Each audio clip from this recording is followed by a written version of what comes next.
Hi, I'm Michele Hobbs, Cincinnati, Ohio. She, her. I'm from the West Side. I graduated from Oak Hills High School in 1980. Yeah, I mean, I've got typical family, West Side, mom, dad, two brothers and a sister. I hated my older sister. I called her Dreaded. um, just, we're all pretty close in age, so we were all pretty much in high school and junior high at the same time. So it was a loud house. I'm 3 of 4. No, I mean, I'm one of those fortunate few, I think, that didn't have any problems coming out, in a, I guess you would call it like an unsafe or unknown world. I came out in 1979, and I was a junior in high school, and that at that time, I mean, I had just found out that this world even existed. I had no idea, and no idea. Like that there was a true community in a world of gay people, and I played softball, like a lot of lesbians are kind of pigeonholed on that, but I never even thought about like what was different about me. I knew that I didn't like boys. I was kind of a tomboy, but I didn't think that there was a life like that. So I had gone on a junior year little escapade down to Daytona Beach with some people that I didn't even know. A friend of mine, she was going down. She's like, "Hey, you want to ride in a car with us? We're just going down, for spring break." And so I lied to my parents and went down, had like $98 in my pocket, and we camped, and I was starving the whole fucking time. And it was down there, the weirdest thing is that I had started having this crush on this girl. We were tent camping on the beach, and it was very weird. Didn't know what to think about it. But when I came back, a friend of mine, Debbie Williams, because I was playing softball for this, it's a minor league softball team. Actually, I was playing high school softball, and this girl, Debbie Williams, she's like, "Hey, my dad coaches a minor league women's softball league, and he, wants you to, he was scouting you, and he wants you to come try out for his team. He's going to reach out."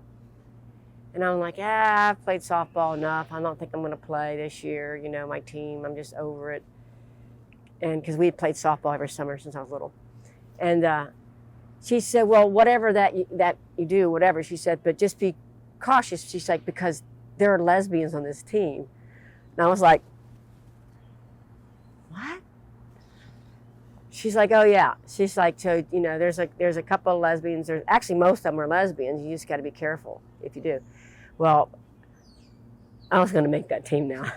You're like, "Wait, no, I am like, so he did get a hold of me, and I tried out, but I will tell you that softball and just playing softball was just like a sport that was fun. I didn't take it serious or anything. I never really applied myself very hard, but I worked my ass off to make this team, and I don't know how I made it because the entire first year I set the bench, and this other girl and we called each other Bat Girl because we got the bats.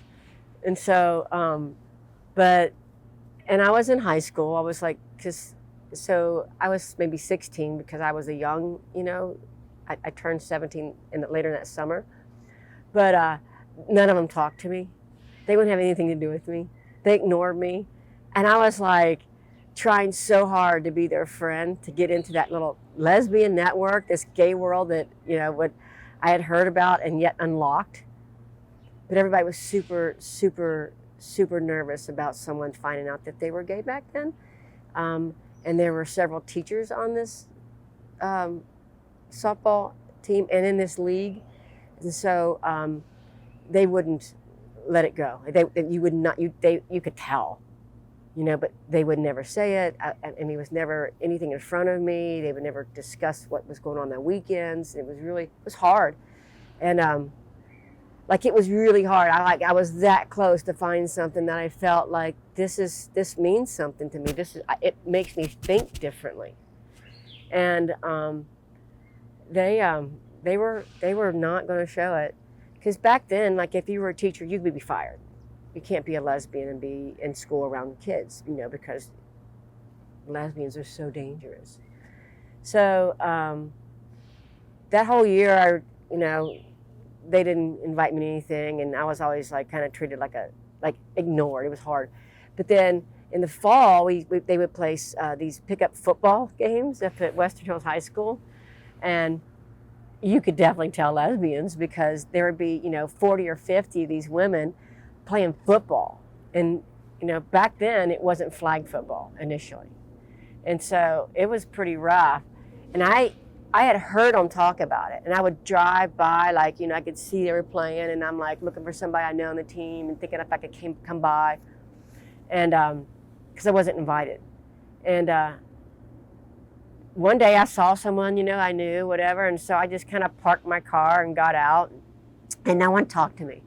And I just hung out, and there was like, you get 40 or 50 people playing, another 25, 40, hanging out, so, maybe 100 women. And I just wanted so badly to be a part of that, and they didn't.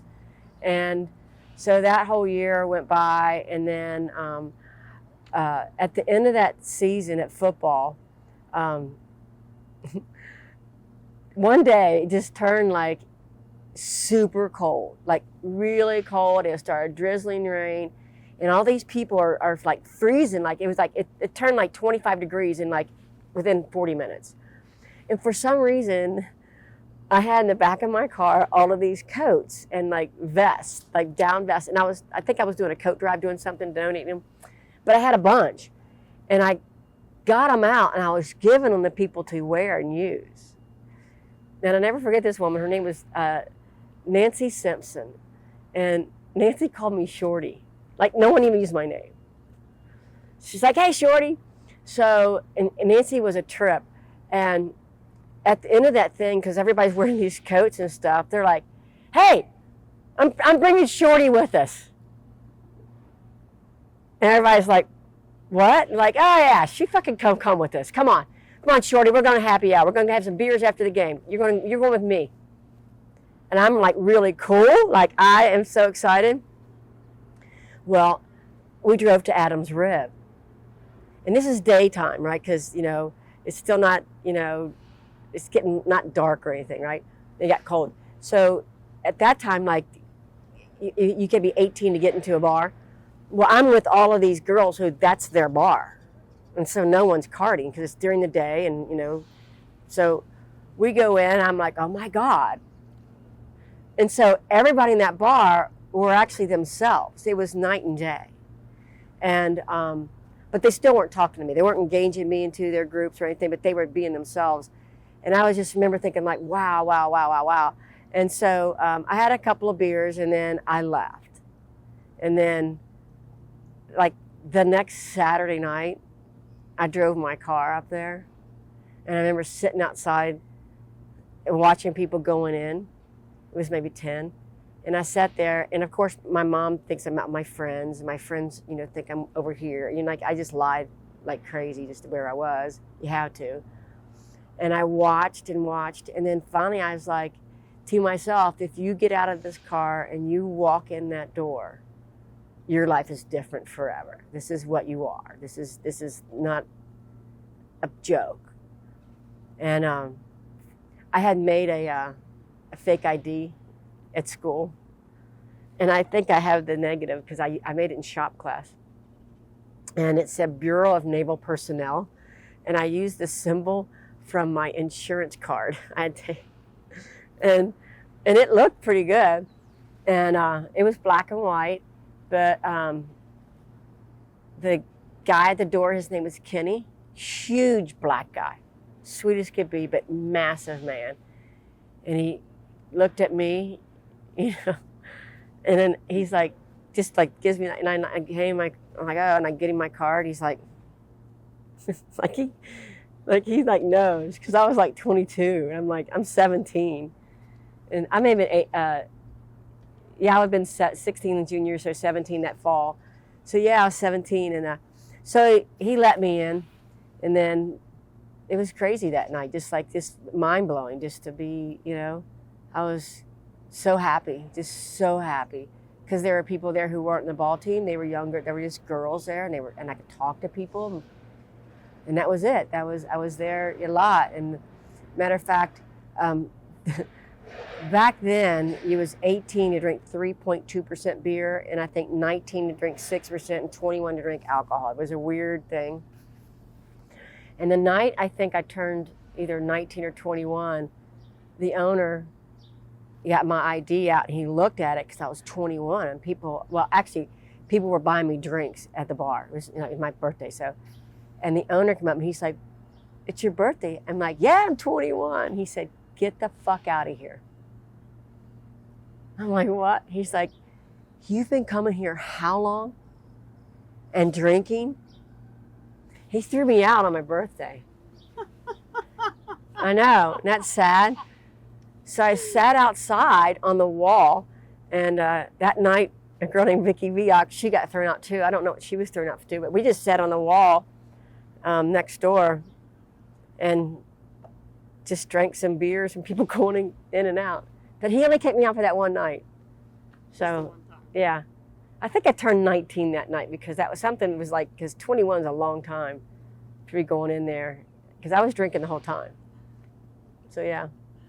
Well, it just solidified that like, it's like, it opened my eyes to something I didn't know existed. But inside of me, like what I felt inside was total freedom. It was like, this is me. This is who I am. This is where I need to be. Not necessarily a bar, but there wasn't any other places. And even after that year, not until I was out of high school did any of those folks on my softball team engage and have anything to do with me, really. They didn't want anything to do with a kid in school.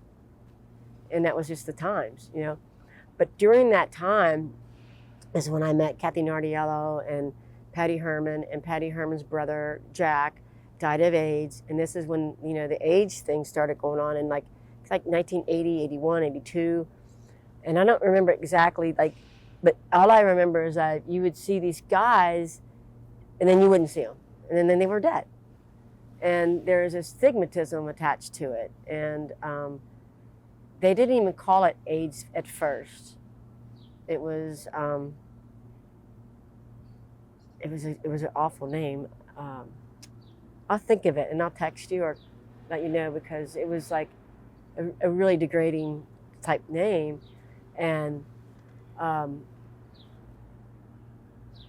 that's going to haunt me. But anyway, so, we all kind of rally around Patty Herman, and, and back then, the stigmatism of getting AIDS was horrible. Like the gay male community took it really on the chin. I mean, it was bad. But what happened is one of the most galvanizing things that's ever happened in this community that hasn't happened since, even with Ogerbefeld and the marriage equality. Marriage equality, people were already comfortable being out. I mean, we were already doing, domestic relationships. Different states we had marriage, in certain states and stuff. Marriage equality became, for me, and think people who grew up like I did, more of a celebratory thing rather than something we fought for, because we had fought a lot all along, and not like necessarily for things, but we fought for ourselves, and we fought people who came after us maybe. And like, I was fortunate, I didn't have any negative experiences like that, but a lot of my friends did, and a lot of people I knew did, and I took up for a lot of people who had problems, lost jobs, and family members, who disown people. And it was a lot more prevalent back then than it is today. But when the AIDS crisis happened, the people on the East Coast and West Coast, they Stonewall on the East Coast, and then you had San Francisco on the West Coast. These communities were already galvanizing, becoming kind of more stable and not going to be pushed around, so to speak. But when the AIDS crisis happened, that happened across the fucking world, and it happened really fast in the United States, across the Midwest, across the South, across the North, Northeast. And these things, death brought people together, because we were losing lots of our community. And our community at the time really were only bars and, you know, softball fields, really. That was it. And so that time and how people came together and said, it is not a gay disease. You're not going to isolate gay men and try to quarantine them. You're not going to exclude them from life. And so the AIDS movement brought everyone together, stronger than, that is the very foundation of what brought strength to the gay community. You know, that showed that, you know, collectively we can take care of ourselves. And that has happened ever since then. I mean, we are strong. And then the gay men, you know, they got pissed. And back in the 80s and prior to that, the gay stigmatism, so to speak, before AIDS was sissies. A bunch of boys who are limp wrist, you know, and just, you know, girly and stuff. And that wasn't necessarily the community. I knew the community. Sure, we had, you know, some feminine men, and of course we did. But there was a whole bunch of men that lived a super secret life that no one would ever assume that they were gay. And part of that was they had to be so badass that being gay would never cross anyone's mind. And so those men, you know, were losing friends. And those men came out and said, you know what, we're not doing this. And so all of a sudden you started seeing masculine men in the gay community. And the more that happened, the more men came to the rescue, so to speak. And it was remarkable.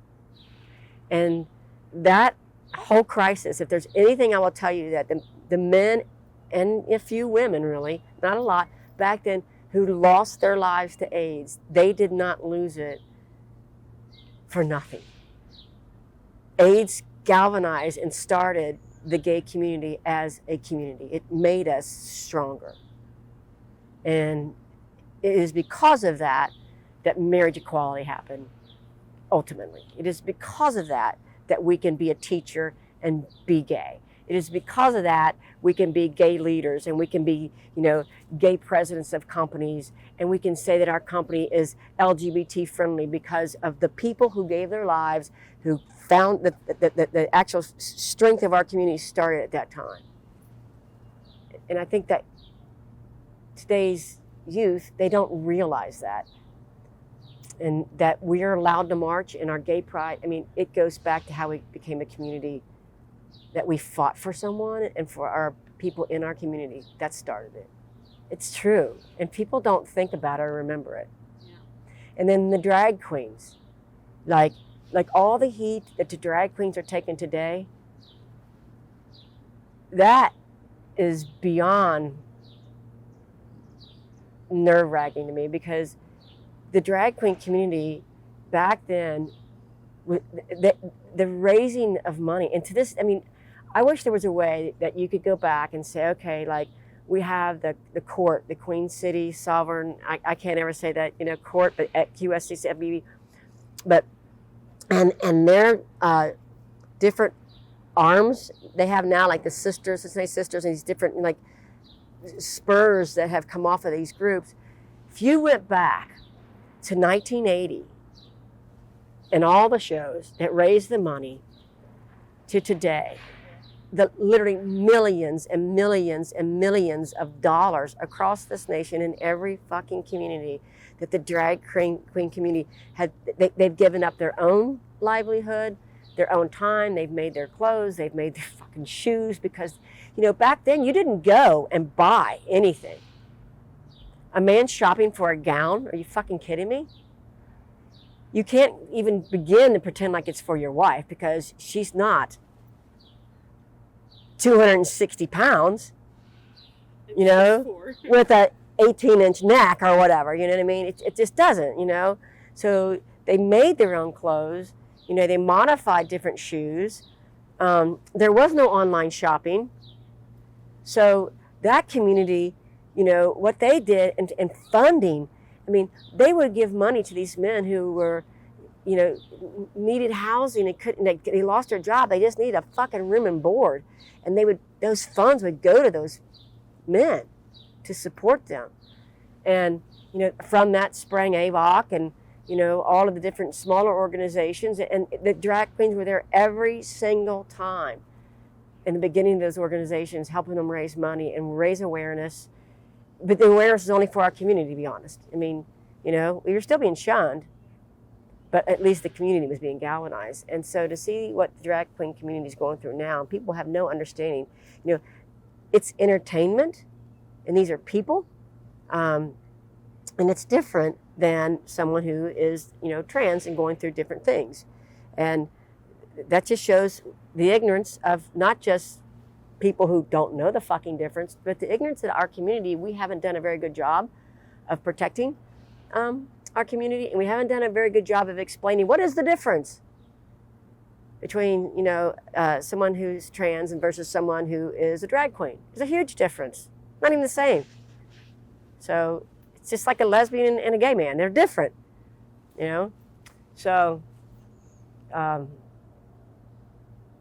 it's, as far as we've come, and as far as, you know, we get to celebrate anniversaries and pride, we have so much farther to go, and it's always been on us.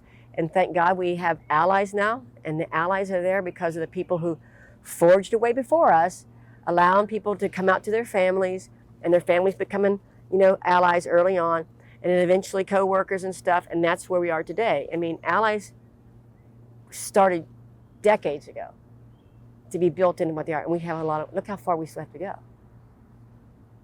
One person should not be able to bring down a legacy brand like Bud Light. In high school, a couple of my girlfriends, my friends, I told them, because I was lying all the time, it was hard. So, you know, I had a very large class, and the Oak Hills is a very large school. And so when we on the weekends, you know, you'd be like, oh, what's everybody doing? Everybody make plans. And back then, all we did was ride around in cars and like cruise through like McDonald's or, you know, chili shop or whatever. So I would lie, and I would say, oh, I'm going to go hang out with Sue and Sherry and these guys. And then if I saw Sue and Sherry, I'm like, oh, I'm going out with Patty. I'm going to go hang out. You know, we're going over to, you know, I lie back and forth. And then no one knew where I was, and I would be at the gay bars. And then the couple of girls who did know, they wouldn't say anything. They were my friends. But then, and my mom, she found a note in my pocket. And ironically, it was from a girl named Mary Day. It was a girl who was a year younger in high school than me. And when I came out to Mary's, because I needed a ride, I had wrecked my car, skipping school to go meet a girl. And so I needed a ride on a Friday night from Kentucky Fried Chicken on Glenway to Adams Rib. And Mary was picking me up, and like we were gonna go out, ride around. And I got in the car, and I always, you know, changed my clothes and stuff. And I got in the car, and we were getting ready to go down to hang out. Well, she assumed we were gonna go like riding around like we always do in high school. I'm like, go pull up in this parking lot. There's a shopping center, and so she pulled up there. I'm like, park the car and stop. And so she's like, what's up? And I'm like, I need to talk to you. And so she's sitting there in the driver's seat. And I said, and I remember like this because it's nighttime, it's in a mall, there's no one around. I'm looking at, there's a flagpole, there's the American flag waving in the wind. And I'm like, Mary, I want to tell you something. And I said, if you repeat this to anyone, because Mary was chatty, and I said, I will hang your ass from that flagpole and you will die. And she's like, oh my God. She just, tell me. I don't, you know, what? She's just really excitable. And I said, Mary, I said, I'm not going to ride around with you today. I said, I need you to take me to Clifton. I'm going to a gay bar. And she looked at me and she said, what? And I said, you can't say a word. Oh my God, no, Michelle, I'm ready to jump in the back seat right now. This is awesome. I'm like, that's not what we're doing. I said, but if you get a fake ID, you can come with me. And so that was the night Mary Day came out as well. And she would love this story, and she lives in California now. She left, probably in the mid-'80s, but she's been out there ever since. And we're still in contact, obviously. So right after that, like Mary was gay, like never stopped. And she was younger than me. So I'd be a senior, she was a junior at that time. So, that was pretty funny. But I didn't have the problems people had. I remember like walking through school at one year, I was a senior, and there was this kid, he was a feminine boy, and he was younger than me. And I had noticed him in school because he wore pink, and he would just tell he's feminine. I'm like, oh, he's one of us, But, I still never said anything to him because, you didn't want to accuse somebody of that. You didn't want to start something. Everything was very private. And so, and in all of Oak Hills, he was the only guy that you could see, and he didn't care. Like, he was obviously not hiding anything. And I remember one time I was late to school, probably because I was running around in the morning with some girls or whatever. And I saw him in his locker, and there was this big guy, was like standing over him, like poking on him and like making fun of him, calling him, a faggot and all this stuff. And I was like, whoa. And I walked up, and the guy was the heavyweight wrestler for the Oak Hills High School wrestling team, like the seniors. And this guy, like back then, like to be a heavyweight, you had to wrestle over 185 pounds. Because I think the youngest, you went up from like 98 and it went to like 185, and it was heavyweight. So that was the team. This dude was the heavyweight. He was massive. And this guy was like a skinny little gay boy. And I got in between him. I'm like, dude, what are you doing? At the time, I weighed about 90 pounds myself. And he's like, little fucking faggot, he's making fun. And I said, who are you? And I kind of tried to push this guy, which I couldn't. And the guy behind me, he just stepped back a couple of feet and looked at me because he was totally ignoring him. He was just doing his business. And I said, this guy right here is being exactly who he wants to be. And I said, and here you are being what? A big old fat ass pushing him around? And I'm like, he has more balls than you will ever have to be wearing pink, to be wearing a popped collar lacrosse pink shirt at this fucking high school. Back off. And at that moment, there were people who started like kind of to gather a little bit, and I humiliated that guy. He stopped and he literally walked away because you know what? He was a big guy, and I'm sure he'd been picked on himself. And when I said that to him, it brought him back to his reality of growing up. Someone was probably bullying him and was mean to him and hurt his feelings for no fucking reason whatsoever. And what I said was wrong and hurtful, but I did it for I felt at the right reason. And I knew I was hurting this guy. It didn't make me feel good, but it made me feel good to protect one of my own. And I would say that's one of the first times that I figured out, like, it's important that we stand up for one another. So, and later that day, I wish I remember the kid's name, he thanked me. He's like, I can't believe you did that. Thank you so much. So, but yeah, he had on like pink plaid and a little lacrosse pop collar. It was the 80s. Little blonde hair, blue eye boy, adorable, Oh, so my mom found the note. It was Mary Day. And so, I don't know, I was probably upstairs waiting for a phone call. And my sister dreaded, whenever she got the phone, she would stretch the phone to the bathroom. She'd stay there for hours with her boyfriend. And that's why we call her dreaded. So I wanted her on the phone and stuff. And then my mom said something like, are you wanting Mary to call or what? I'm like, what? What do you mean Mary? She's like, Shell, I found the note in your pants. She's like, if you think that you're hiding something from me, she goes, I'm your mom. I've known what you're going to be since you were a baby. And she wasn't saying it like in a loving manner. She was like saying, as a matter of fact, you're gay. I know it. Everybody fucking knows it. You couldn't hide it if you tried. That's pretty much how she was saying it. And I remember looking at her thinking like, oh my God. And I went downstairs and I was in my bed, and I was crying, thinking like, she knows. And I don't even know why I was crying. It wasn't sad, but it was weird. And I remember I was listening to Kenny Rogers on an LP. and like, she didn't make me cry, but I just cried. And that was it. What were the notes? It was like, Mary said, like, I'm so glad you told me about being gay. I tried to find you after this class. I can't find you. Like, I used to run into you. You're hiding from me. You know, I really want to talk to you about this. I've had a big crush on you. And I don't think she ever really did. I think she just was like me. Like, you found this new world and you need somebody to fucking talk to about it. You need somebody to get answers from. And because her and I were never connected as girlfriends, but we were always friends. But Mary was just so like, I want to be gay so bad. Let's hang out and hug and whatever. And I was like, you still have to be quiet. You know what I mean? Like, we're at school, but Mary didn't give two fucks. So I kind of avoided her for a while because of that. I didn't need that, you know. But eventually everybody, you know, just knew. I had a brother, Gary. He went to the Army in senior high school, so he wasn't even around. My little brother, Charlie, I mean, he was my little brother. You know, we were thick as thieves when we were little. I'm sure he wasn't too surprised because I was the one who was, you know, the tomboy and always with the boys all the time.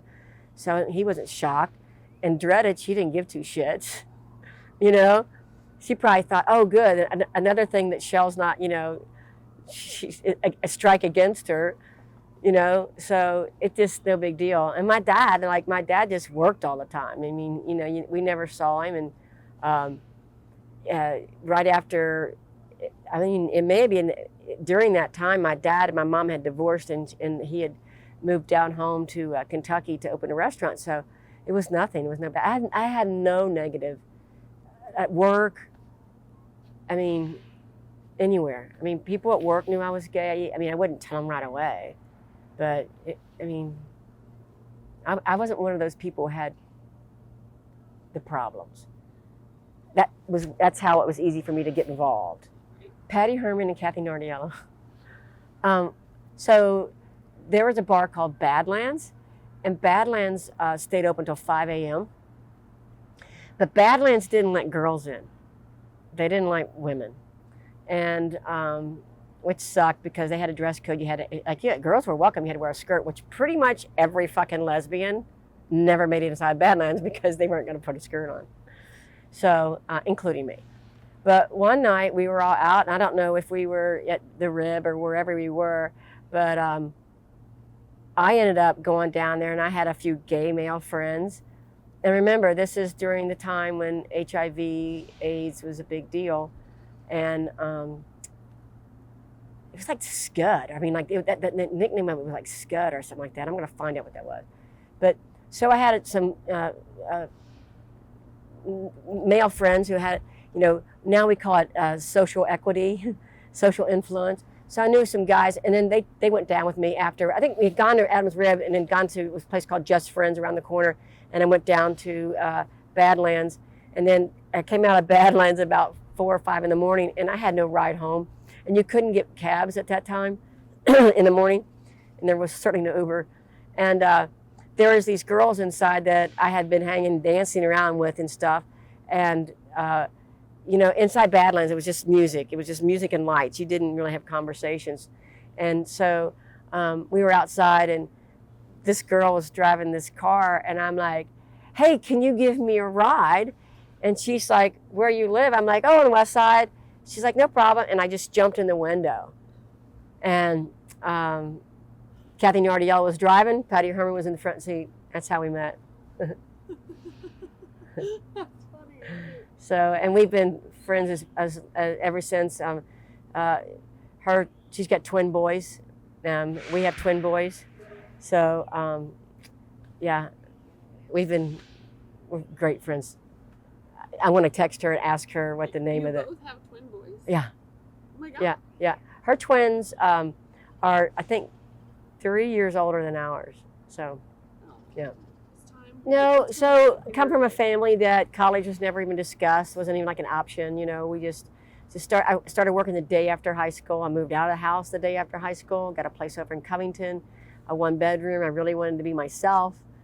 I lived in the neighborhood where back in those days in Covington and Newport, a lot of strip clubs. So I lived in the neighborhood where the hookers and strippers lived. It was pretty cheap rent, but I was safe there. You could always count on strippers to be cool. They didn't care what your fucking lifestyle was. So, yeah, just got a job and just started focusing on work. That was a few years after that is when I met. So a friend of mine, Carol. I met her, and then that year that we met, like that following Thanksgiving, a friend of ours, Jamie, and her girlfriend were in a car wreck, and her girlfriend died. And it was right before Thanksgiving, and right around Thanksgiving, and it was just pretty hard.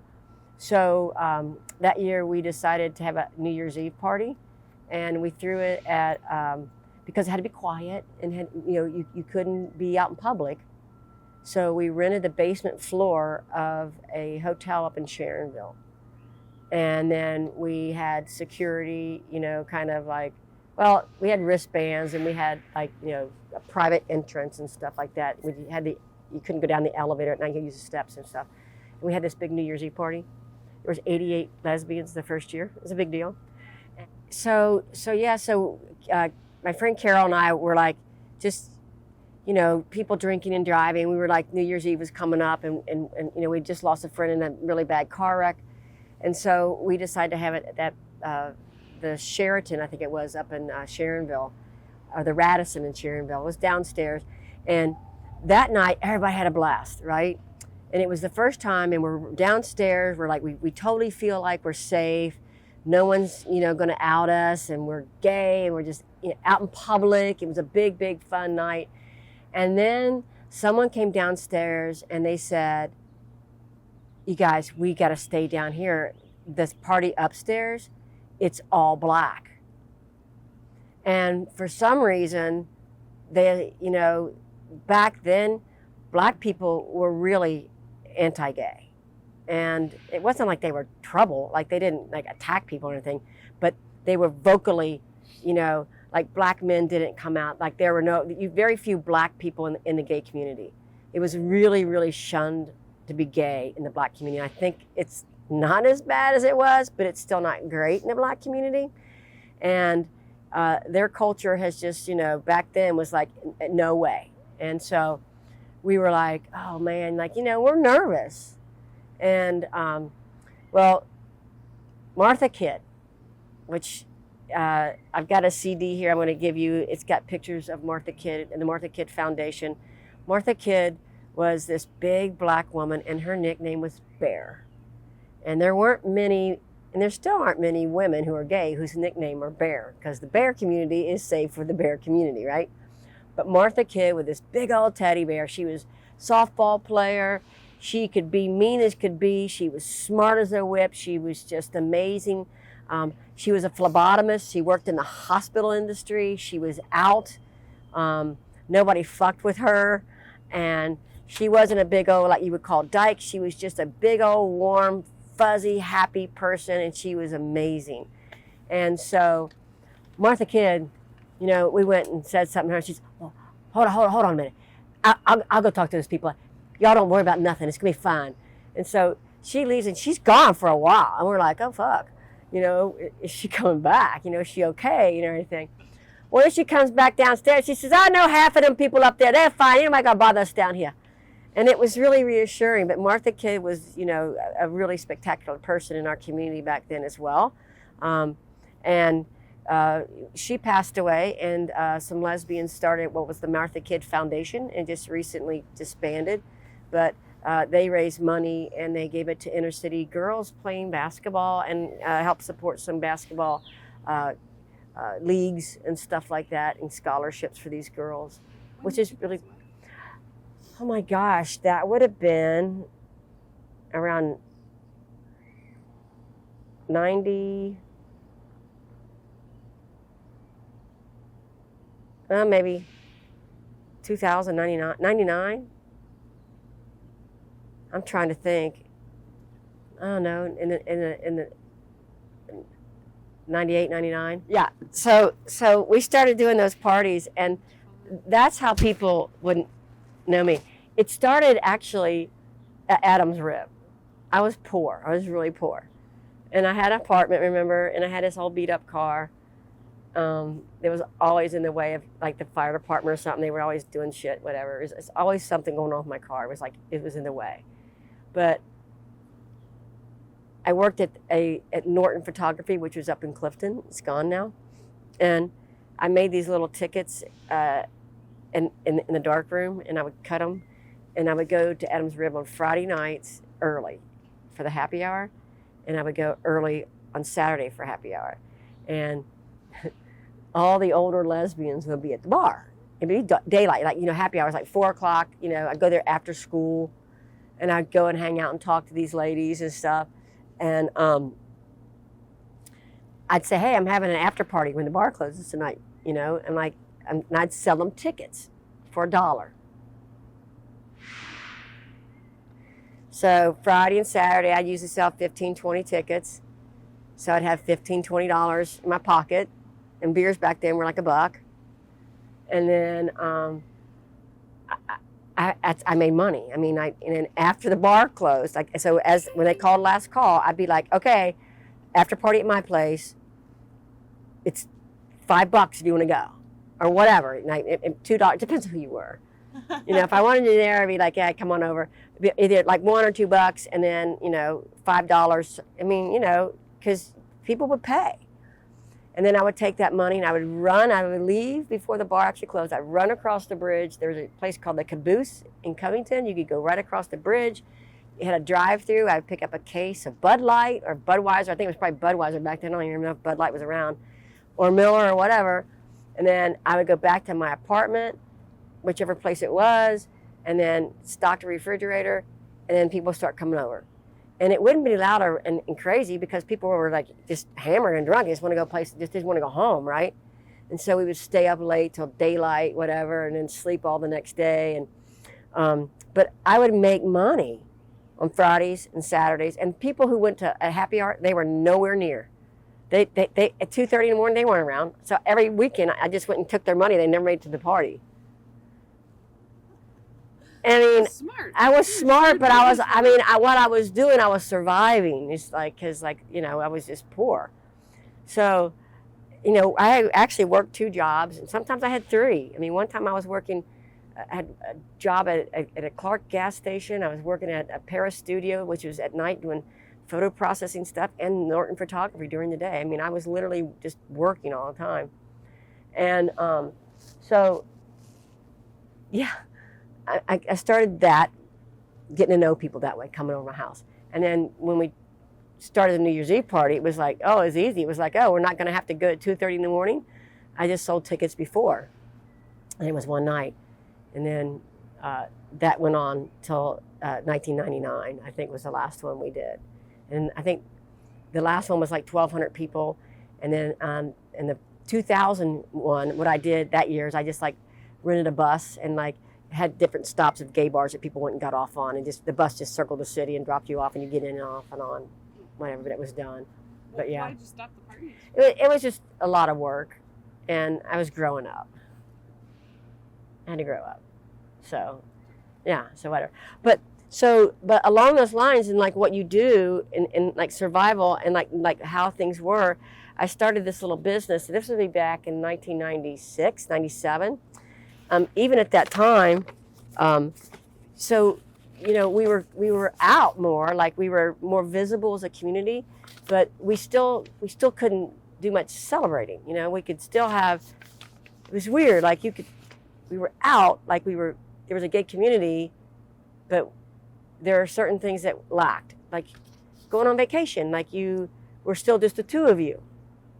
You weren't with your tribe, your community and stuff. So people have no photographs of their relationship outside of these kind of parties.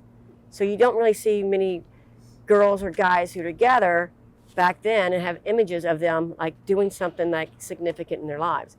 So in 1997, 96, I started this little company called Freedom Photographic.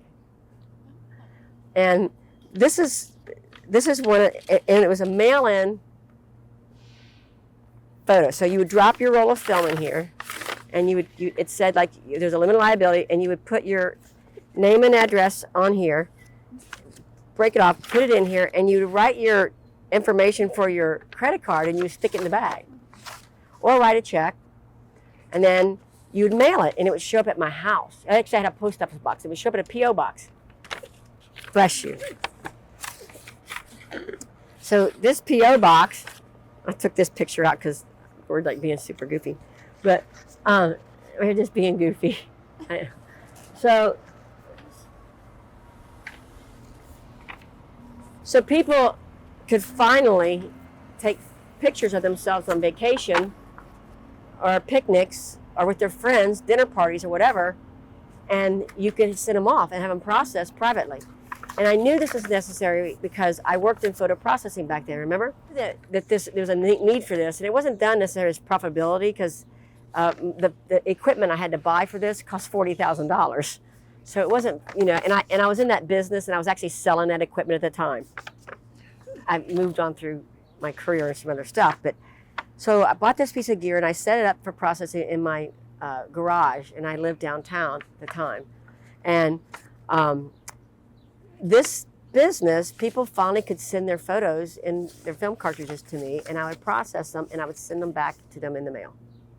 And no one had to see them and no one had to share them. And my experience working in the photo business, I knew that when things came into the photo lab that would be considered private, whether it be like a picture of a couple, like might be nude or, none of that stuff was illegal, but nude or like say, even if it was like somebody who's extremely obese, anything that these people in these photo labs thought were funny or weird or whatever, they would keep copies.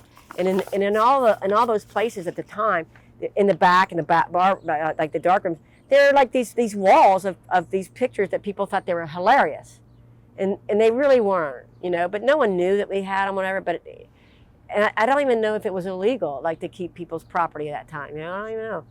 So they were up there, and I'm like, that was just, it just always struck me as like just not a good thing. And then you have like the 1 hour photo labs.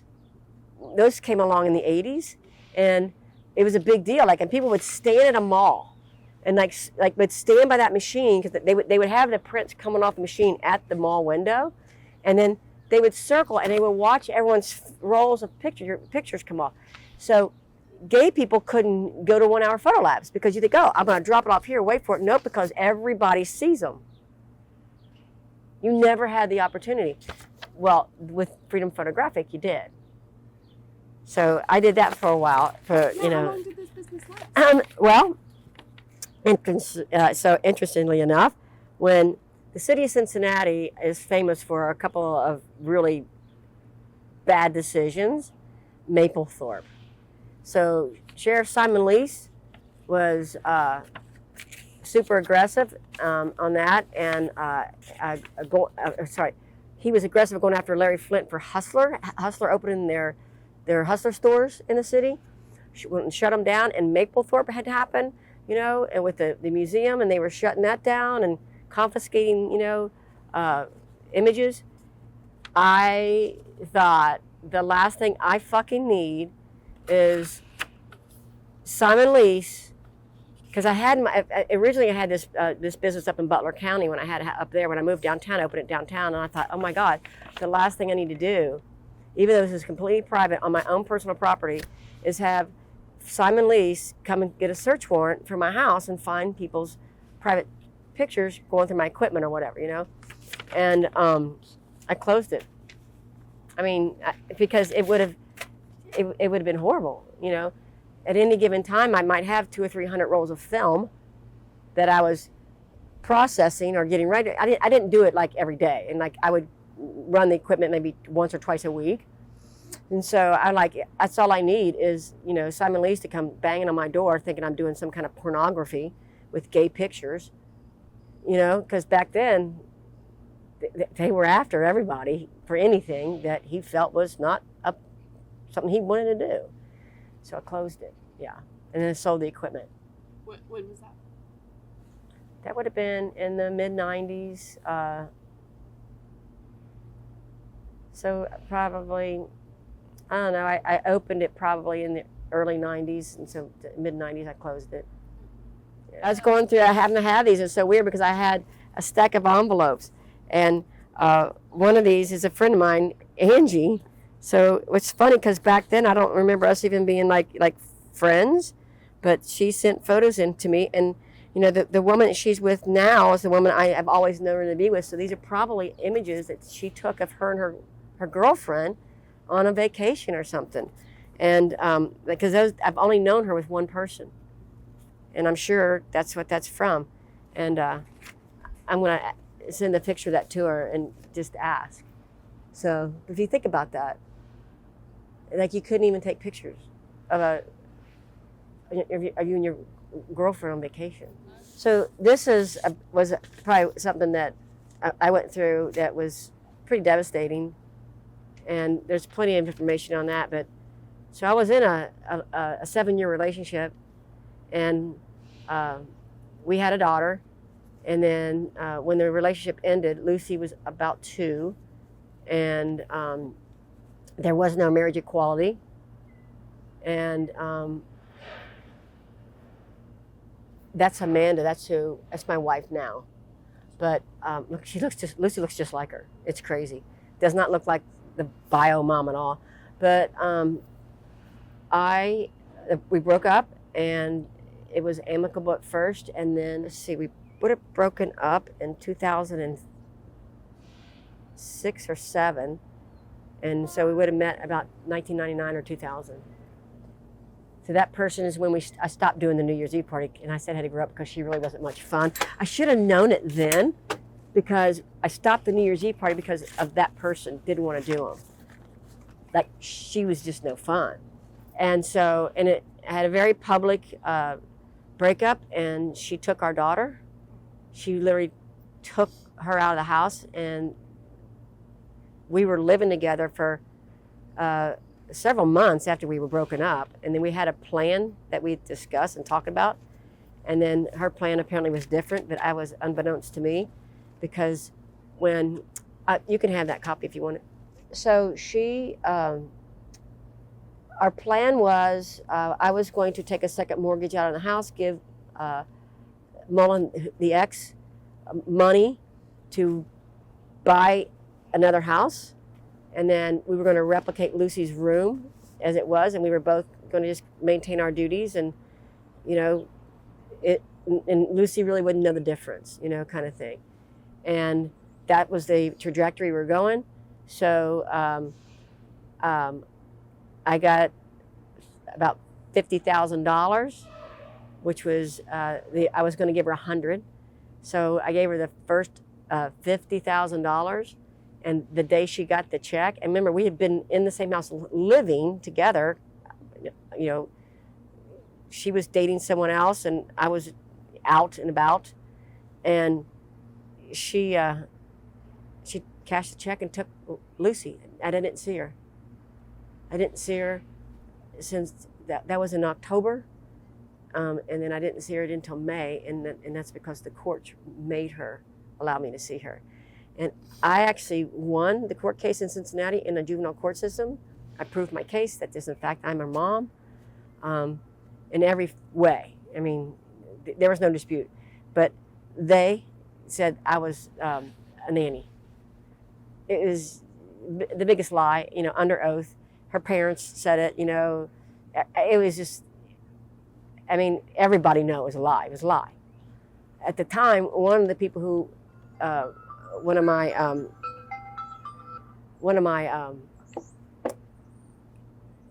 witnesses or whatever, like the court's interview for, you know, are you the mom? I mean, like, you know, proving. One of them was Leslie Giz, who at that time was a Republican city council member for the city of Cincinnati. She's now a judge.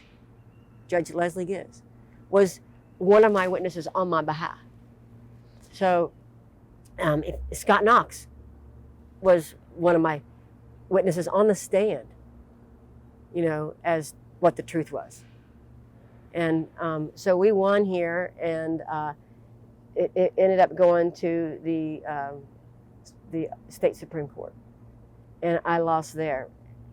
And it was wrong. It shouldn't have gotten that far. It got that far because of relationships of Mullen's family with the judges.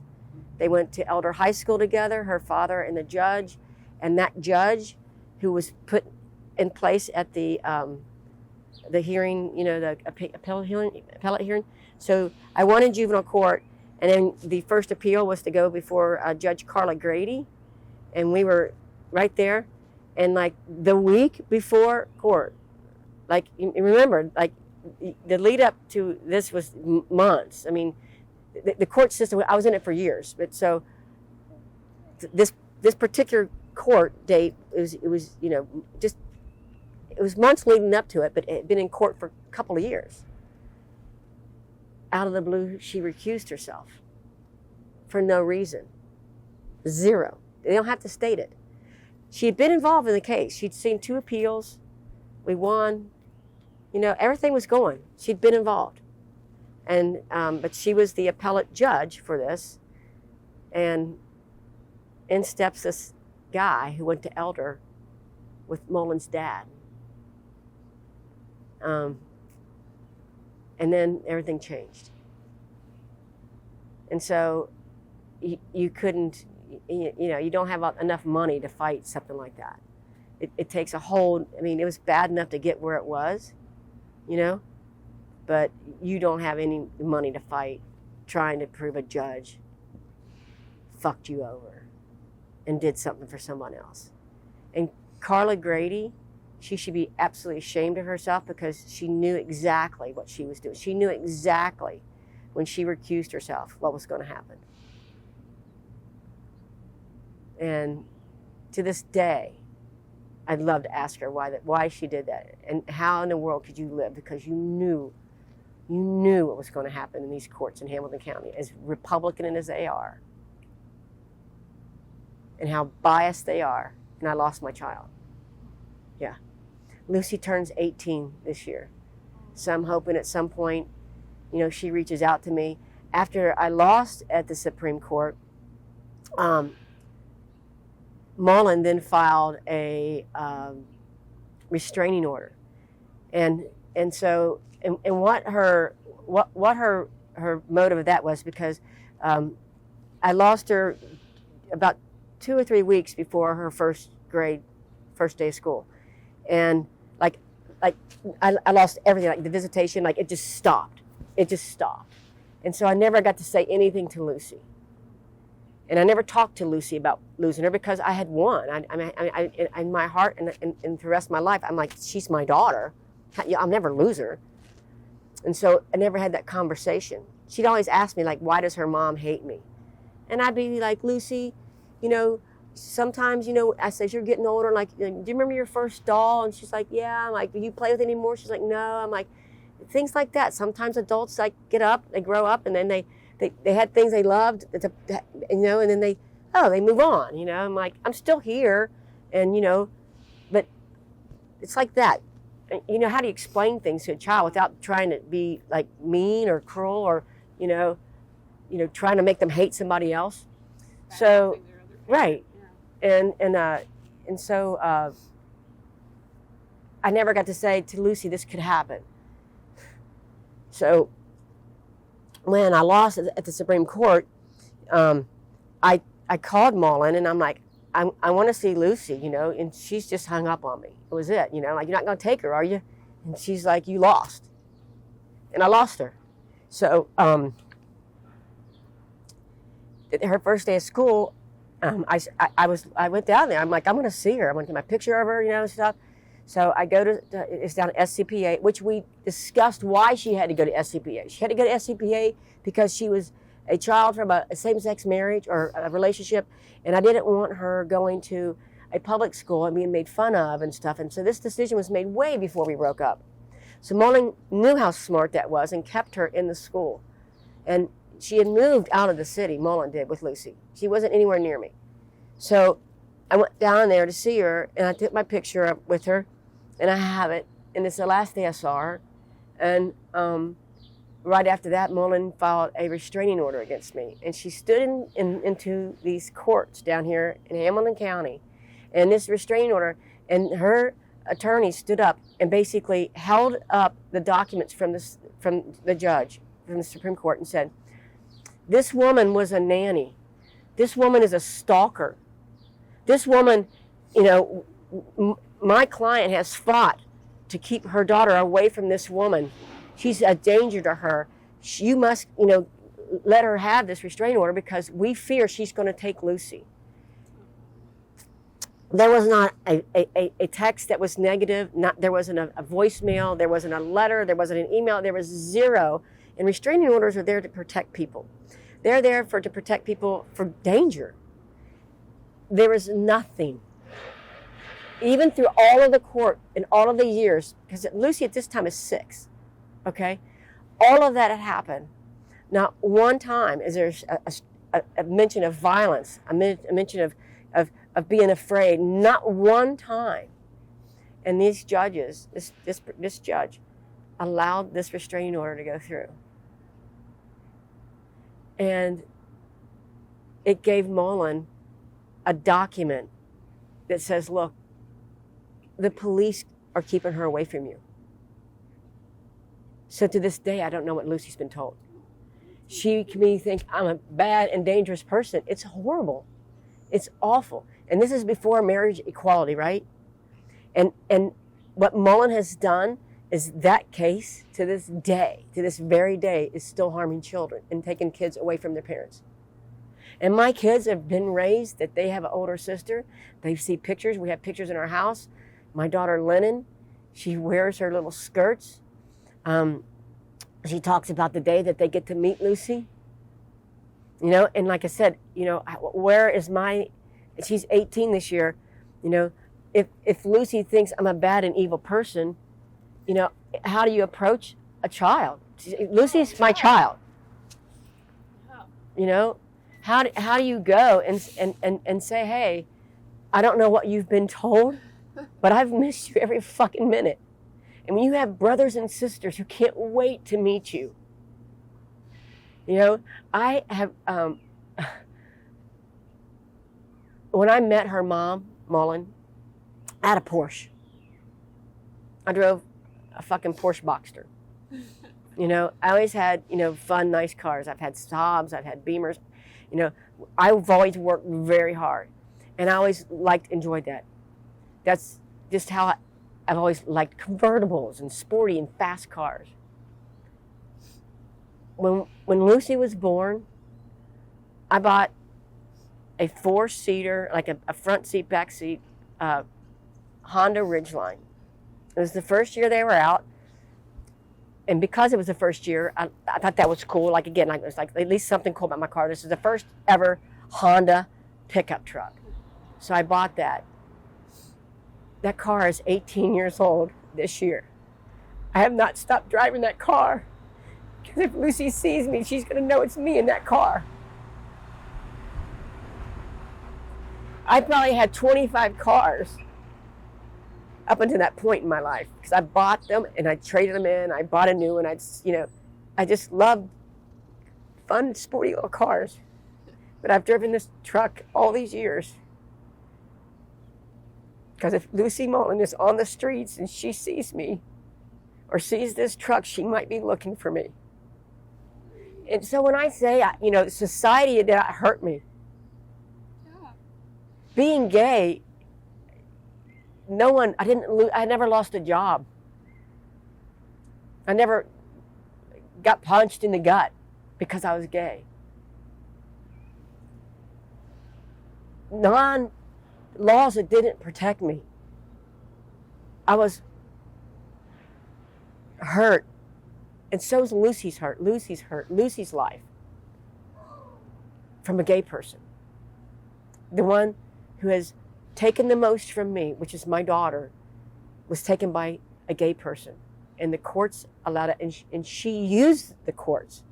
knowing full well that these Republican courts would do that. And to this day, and I want to say this straight to this, Kelly Mullen's evil act is to this day still hurting children and gay women and gay men who are fighting for the love and the life of their children.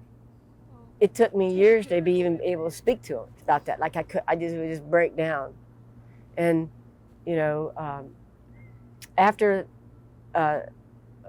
Mullen took Lucy, like my life just changed instantly. Like I was angry, you know, I was in just a bad place, and, you know, nothing was fun in life, and it was just really a really dark time. And, you know, fortunately, out of dark times, you know, you find things at light. And about 2 years after the breakup, you know, Amanda and I got together. My friend Betsy had opened a little restaurant called the Pike Street Press in northern Kentucky, in Covington, and she worked for Betsy, and Betsy was kind of one of my lean-tos at that time, and I would go and hang out sometimes with her, and her partner had opened a place called, was managing a place called Blue Bar, which is a few doors down, but I would go see Betsy, and then we would walk down to Blue Bar like at closing time to help Heidi close or whatever. But and then just during that time, I met Amanda, but it wasn't for a couple of years after that we, you know, began a relationship. But the good thing is that during my time in the courts, I had my visitation with Lucy, and Amanda got to meet Lucy, and we get to spend time. Yeah, so that photo yeah, was written. yeah. So I met Amanda in the darkest period of my life, and she probably saved my life. Age is so weird, you know, like honestly, because you never stop learning, right? And I look at like when I was 17, 18 coming out, like what it took to survive back then, you had to have a sage about you. You had to figure shit out. And then I made more mistakes when I was older, you know, like in some bad decisions maybe, you know. So I really dislike how age is assimilated sometimes to either accomplishments or points in your life that are marginal maybe, because, I mean, I just opened this thing here at a point when a lot of my friends are setting up their retirement. I'm opening a business that is bigger than anything I've ever done in my life. So I think we were married in 2011. We're really bad. She put our date inside my ring so I wouldn't forget it. But we got married in P-Town, and it was before marriage equality. It was when you could go to Massachusetts, Iowa, or Chicago, I think, to get married. It was only valid in those states. So we were married in 2009. So, no, we got together in 2009. We were married in 2011. Yeah, so the breakup was in 2007. So 2007 and 2009, Amanda and I went on our first date. And then, which the irony of it, our first date was 420, and Lennon was born in 420. Yeah. So that was in 2009, and Lennon was born in 2000, and it makes her, she's 6 now. So, yeah. But this is interesting, I'll tell you this. So a lot of people knew, obviously it was very public and very damaging to the gay community when I lost my case. A lot of cases were going on, right? And like that. And these women were using my situation and as the precedent, right? So I got a phone call from Scott Knox, and Scott said, Shell, there's a gentleman in, he knew that Man and I were had kids, you know. He said, there's a gentleman in South Carolina is it South Carolina? Where's Beaufort? Beaufort is in South Carolina. Beaufort, South Carolina, I think it is. That wants to help you. And I was like, what does that even mean? You know, because I had gotten married. You know, that was one of the things that we thought would protect me. And Amanda was like, we're going to do whatever it can, no matter what. After you saw you go through, like, I'll never do it. But just so you know, if something happens to me and anybody else tries to fight you for our kids, it'll never happen. So first we got married before we got pregnant. And then we had the babies, and then Scott Knox calls. And so I'm like, what do you mean help me? He said, because remember, state of Ohio would not put my name on the birth certificates for our boys. Okay, it was Amanda and an unknown.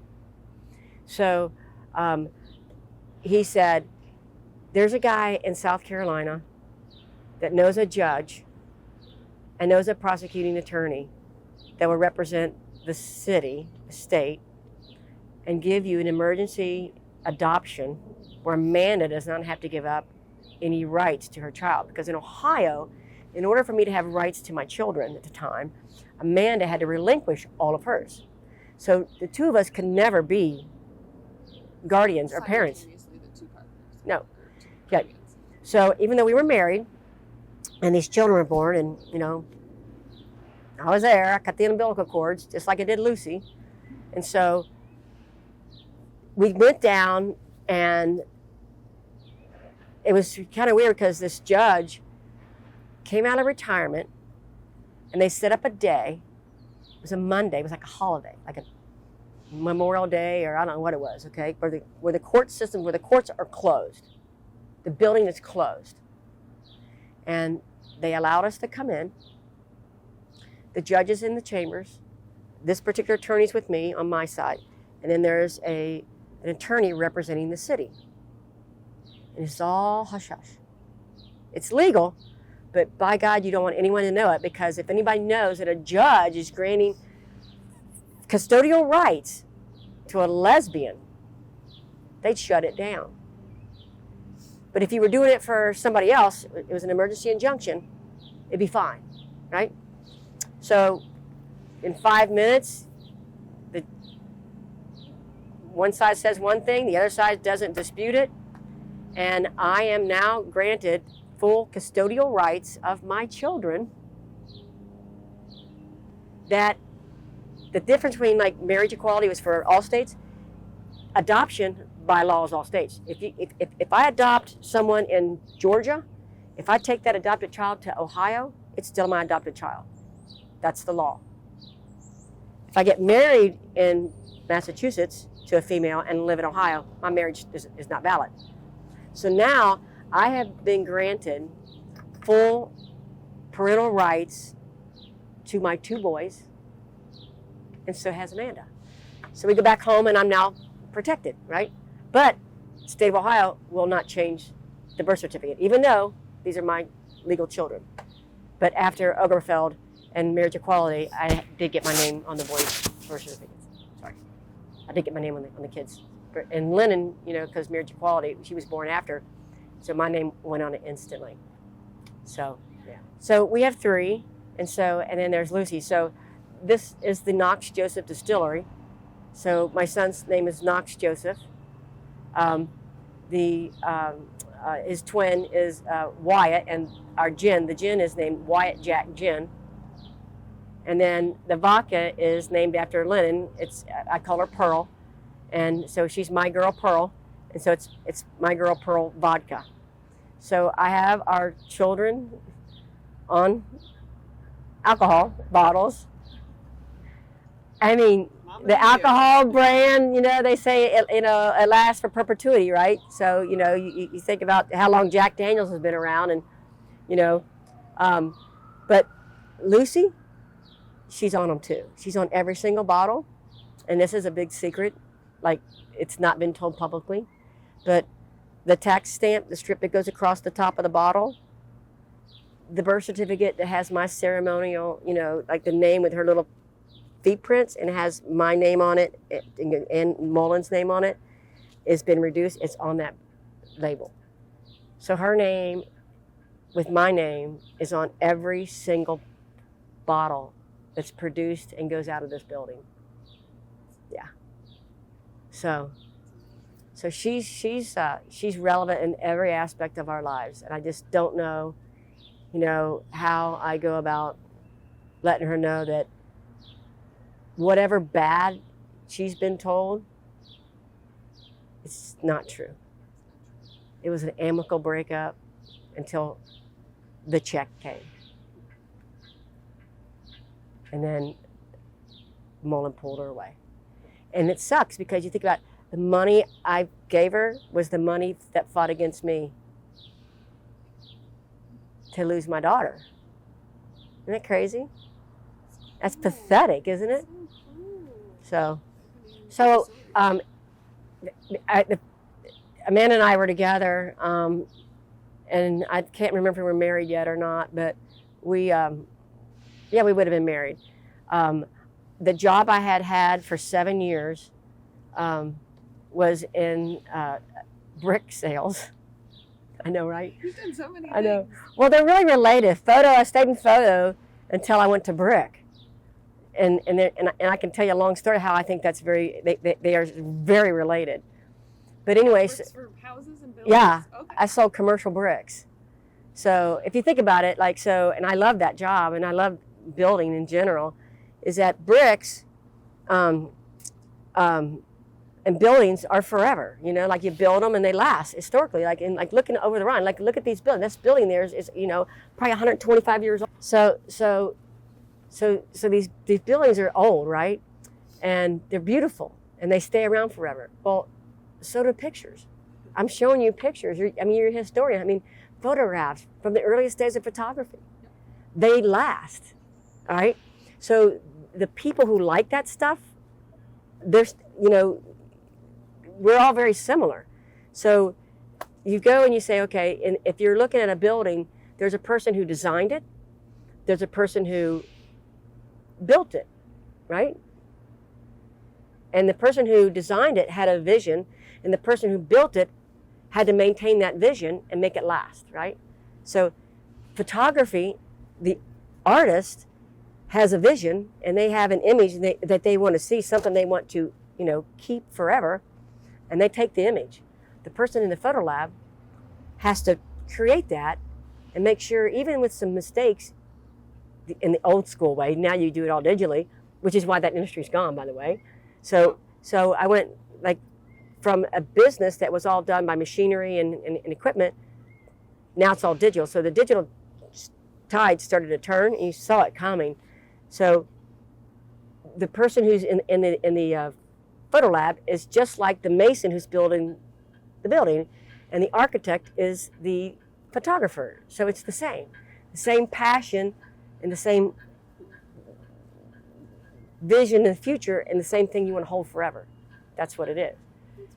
So I went and I specifically looked for a job in brick, and I was laughed at and told I'm not going to find jobs in this or whatever. But anyway, I did. And in the brick industry, I was only in that for 7 years. It was kind of short because a little thing called the recession popped up. So my industry was killed by digital, coming down the pike. And then the recession killed construction. And I was all commercial construction, so it lasted a little longer. And so I got laid off. My job was eliminated. It wasn't even layoff because then it was coming back, and you just stopped building. And so at that point, I was with Amanda, and I was like, oh my God, what am I going to do? I had all this debt from the fighting for Lucy, we were wanting to have babies. I had a house I was paying for. I had a second mortgage because I had to pay off Mullen, all these things. It's like, Jesus, what's going to, and again, a part, that was all like during the Lucy, fight, before I lost her was going on. So probably like that close to like complete bankruptcy. Like just look and talking to people, like how do you get out of this, what's going on and everything. And so I opened a little business called Pet Wants. And Pet Wants is a little pet food nutrition store. I opened it at Findlay Market. That was you? Yeah. What? Yeah. So I opened that, and then Amanda quit her job, and so we opened it together. And I was really glad we were working together, and it was hard at first. We learned a lot about ourselves during those first couple of years. And then Lucy actually came to the store when we were first open. She went on a couple of deliveries with me. I got some pictures of her delivering our dog food and stuff. She used to come to Finley Market with me every weekend. But we just, we started it there, and it grew. And then in 2015, we franchised it. So there's actually Pet Once all over the United States now. They're everywhere. I'm not involved in the franchise piece. We just keep and operate these down here in Over the Rhine, which is on Vine Street in Cincinnati, and then the one down here at Finley Market. Yeah, it's a great business. I mean, it's a healthy product. It's one of the most exceptional brands there are, because we don't. I mean, our customers are the people who, sing our praise. They help us grow because the product is so unique, and so that's a gay-owned startup that is now national. And then I needed a place to bring in our food. We make our food fresh once a month, and so we needed a dock. And I came across this property, and it happened to have a dock, and it didn't look anything like this. And I rebuilt it completely. This building's from 1899. That building is 1927. So those whole started this project in 2015. 2014, I registered the name for the distillery. Thought it was a great idea, and everybody I talked to who should have opened this and who should have built this, all they wanted was to buy the property. And had I not built this literally would have been a very profitable parking garage, 5 stories. I mean, that's Central Parkway up there. So we're already 20 feet below, so you wouldn't have to dig the foundation. Like if you down there where they build a new Finley Market parking garage, imagine that'd be here. That's what it would have been. Somebody else would have done that here. But I didn't want it. I really wanted to build something with long-term significance. I felt like the city needed a place that was large and recreational in terms of indoor, outdoor. And so I opened the distillery and built this little, as people call it, this little secret haven. I think I did all of my work, for most part, with Stonewall. Okay. It was before Pride. When did you get involved with Stonewall? It was, so I was Stonewall back in the, God bless you, in the 80s. Again, Nardiello, Patty Herman, we all took turns, being chairperson of Stonewall. The Stonewall dinner, I think at the time, if you think about that back in the late 80s and early 90s, Stonewall was, our chapter was one of the strongest in the nation. Our Stonewall dinner had a higher attendance than any other city in the United States of America. Fred Martin, he was the one who did them. Like you'll see, there's one of those in there that I chaired it. I was a chairperson. I forget what year it was. Yeah, it was a big deal. Like that was the community event of the year. So, and then when that, I don't know why Stonewall kind of like fell out of favor, if it's nationally, everything fell apart, whatever. But what happened was a group called One Human Family started to like kind of come together. And One Human Family was our first gay advocate, I guess, organization. And I think it started down in Florida, maybe Key West. And then so One Human Family, and then really fast after One Human Family, it became HRC.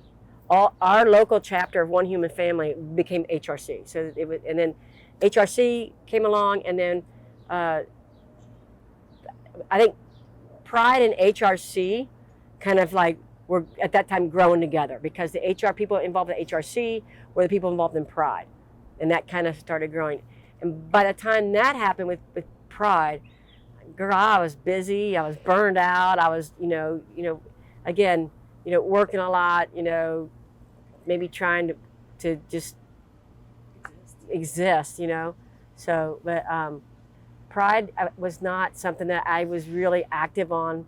We always went. I remember distinctly this. This is crazy because it was, gays are just, I think, emotional people. I think we're more connected to our feelings, especially the ones who had to hide themselves and hide this. You push them down for so long and you don't know what they are, that when you do feel, you're like, I'm fucking on it. I'm aware now. I get it. So, there are those moments that you'll never forget, when Lucy was born, getting married to Amanda, our kids. There's there's so many moments that you just hold on to. This moment is etched into me, and I don't even know the person's name, but it was Oberfeld. It was marriage equality passed on a Friday, and I swear that was like intentional from the Supreme Court, because Friday it passed, and Saturday was the city of Cincinnati's Gay Pride Parade. It was like meant to be. I mean, it had to be orchestrated. Ruth, good job. So everybody was going to go to Pride, and I can remember, we were going anyway, but now all of a sudden it was like massive. So I remember walking in the parade. I was walking with some people who had kids, and this woman, the sidewalks are just packed. They're just packed. And as we had gone past, we were coming down the street, and I feel like we were near Saks Fifth Avenue or the Hyatt or whatever, but we're coming down, that intersection close to it, and this woman comes out of the crowd. She comes running towards me, and she's an older woman. I'm going to say, at that time, I'm going to put her, I'm going to put her at 65 plus, maybe 70. And she comes darting off the side of the thing, and she comes up to me and she puts her arm next to me. I used to go to your New Year's Eve parties, Michelle. I hid. It was the only time. She looks back, she goes, my partner and I, because they weren't married, they goes, my partner and I, we're still together. And she looked at me, and tears came down, and I looked at her, and I'm crying for no reason. And she looked at me and she said, never in my lifetime. Never in my lifetime. And she put a hug on me, and we both stood there, and my kids are like, we're stopping the parade. And we're like crying, and all she said was, never in my lifetime. So, like, my pride moment for my life will always be that day in the parade with an unknown person who had been with the same person since the 90s, maybe the 80s, because how early our thing started, maybe. And here it was, so with our children, and they would have been in strollers, and this woman, like, having this embrace. Isn't it crazy? Like that moment, and all her words were, never in my lifetime. She just didn't think this day was ever going to come. And no one did. I can remember having, conversations with people, like these little committees we would get together, and this was all revolved around Stonewall, really. We would sit down in these committees, like, should we fight for marriage? Should we fight for equality? Should we fight for domestic partnerships? Like, trying to determine what should we fight for. We deserve it all, but we were trying to find out what is the most important. And I remember thinking that marriage wasn't that important as it was, just the equality as far as basic rights. Like, sexual preference should be a basic right. That was what I thought we should fight for, because I looked at marriage, I'm like, people break up and there's so much divorce. What good is it? I learned the hard way. God bless you. Because had marriage equality happened before I had Lucy, I wouldn't have gone through what I had. So marriage is important because of your rights when you divorce. You get married in a church, but you go to you fight for your rights in court. So it's a legal binding agreement, and you can call it what you want in terms of church and God and witnesses, but It's a legal document that protects you, is what it does. I mean, I go back, the only bad experience I had in the city of Cincinnati was in the courts with my daughter, and that started with an evil person in the beginning, like, a person who has intent in their heart to take and hurt somebody, right? So I can't really speak about the negative aspects of being gay in Cincinnati other than that very painful. So it is embedded still in our courts and in our, the Republican, the conservative community is still, don't want you to have something that they get.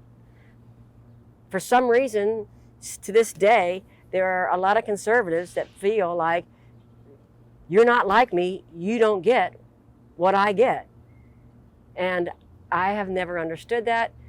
I don't care if you're religious, if you're, what country you're from, whatever. I mean, we all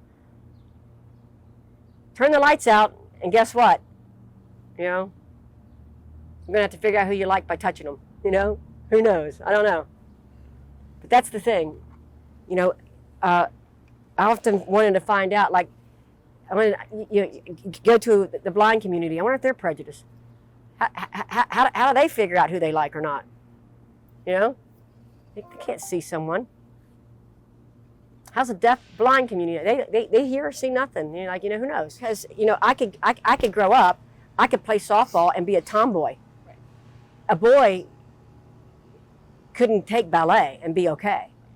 A boy couldn't like to play with Barbies, but I could play with Ken, or I could play with G.I. Joe. I was a tomboy. I was a tough little kid.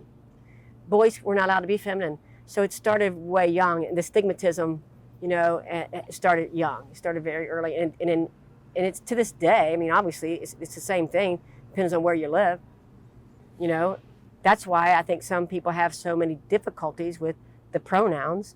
What does this mean? He's a boy. That's they don't understand it because they've not been around it. They're not educated enough to know that kids have feelings. Kids do have identities.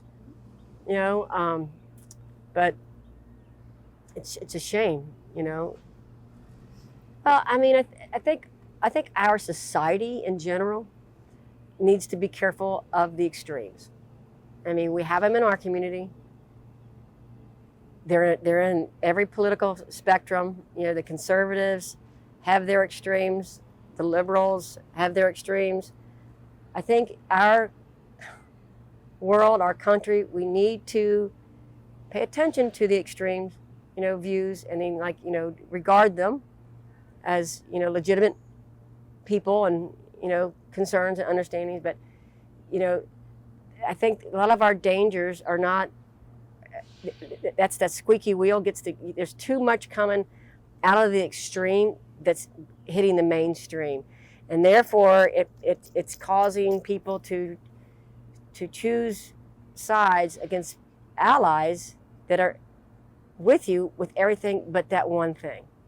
And the extreme people, in my experience, and I'm not speaking for anyone else but me, and I'm not speaking against people, but for the most part, and I've been involved in some of the groups that you're talking about here, like Stonewall. I know why Stonewall's gone, but like, why did it have to be that way? I don't know. But the very vocal people, sometimes people just walk away from it, like, okay, let them have it. Like, let them, like, I'm not going to fight that person because it's not, I think that our community needs to pay attention and come together on what our real common core beliefs are, and not let some of the extreme stuff that goes on speak for us. I think that's all communities are breaking apart because of that. I don't care if you are a Catholic. There are Catholics who understand a woman's right to choose. You've got, Latinos who believe there needs to be tighter regulation on, citizenship. Which is, I mean, like every community has their thing that the extremes are, kind of just chipping away. So I don't know. I mean, I think that we need to have some leadership in our community that tries to, help people rebond, and we need to have some serious conversations with people who have too much interjection into things that really shouldn't take up as much space as it is. I don't know how to say it because you don't want to be offensive and you don't want to be, these days, you're freaking blackballed and, you whatever. But all communities, every aspect of whatever group you float in, yeah, those extremes have been widen a lot of cracks. Yeah. So that's what I would think, maybe. It's lots of, I mean, like it's and there's LGBT extremism. Yeah.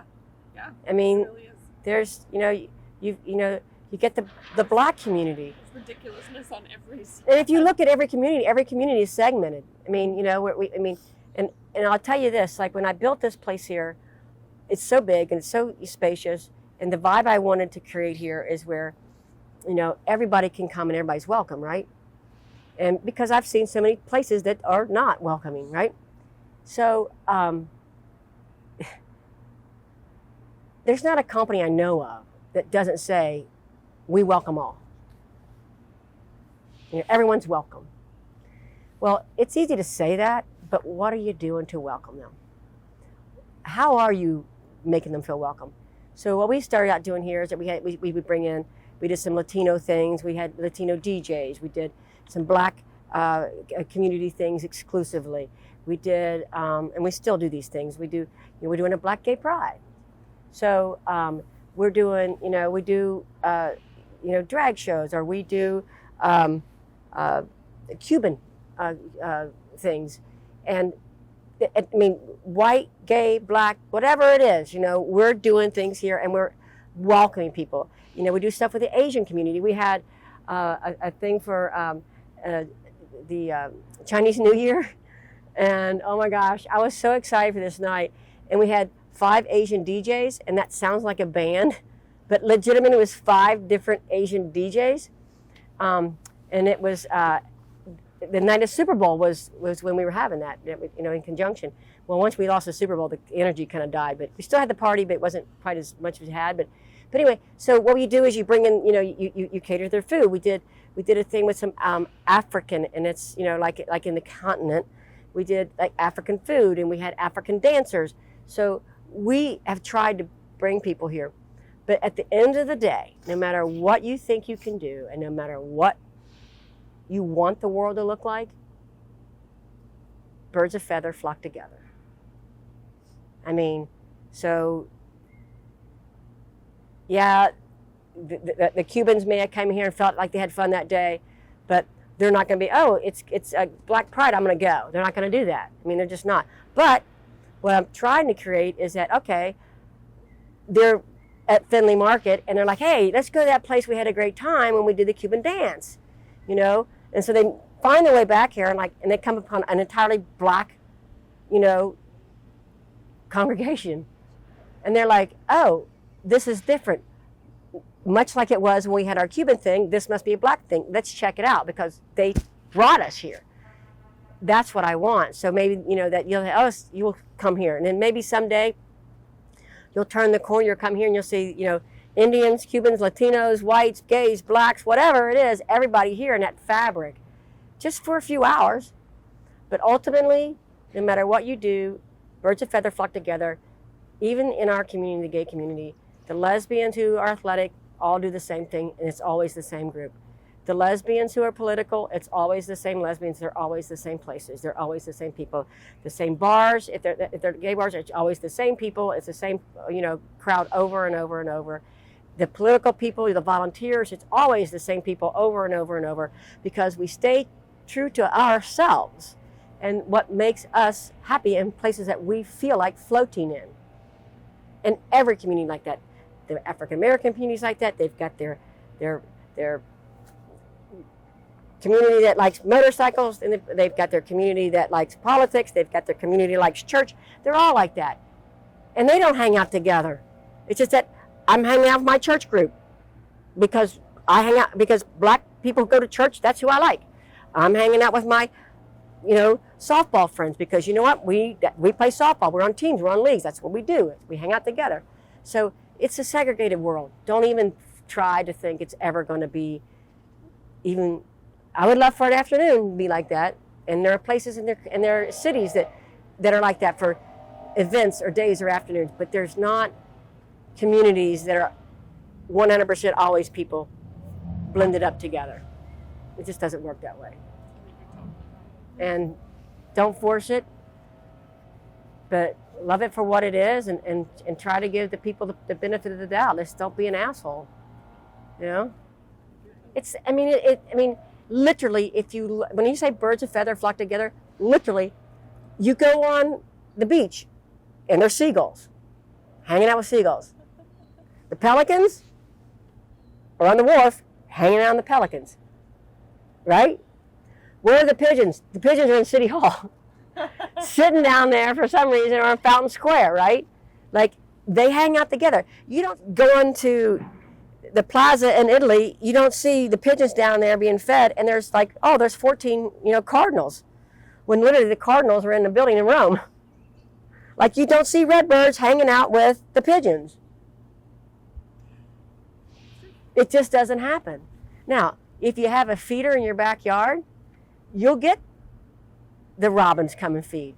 But then as soon as the blue jay hits the thing, the robins fly away. I mean, it's nature. You can't change it. But you at least got to get along. And don't be an asshole.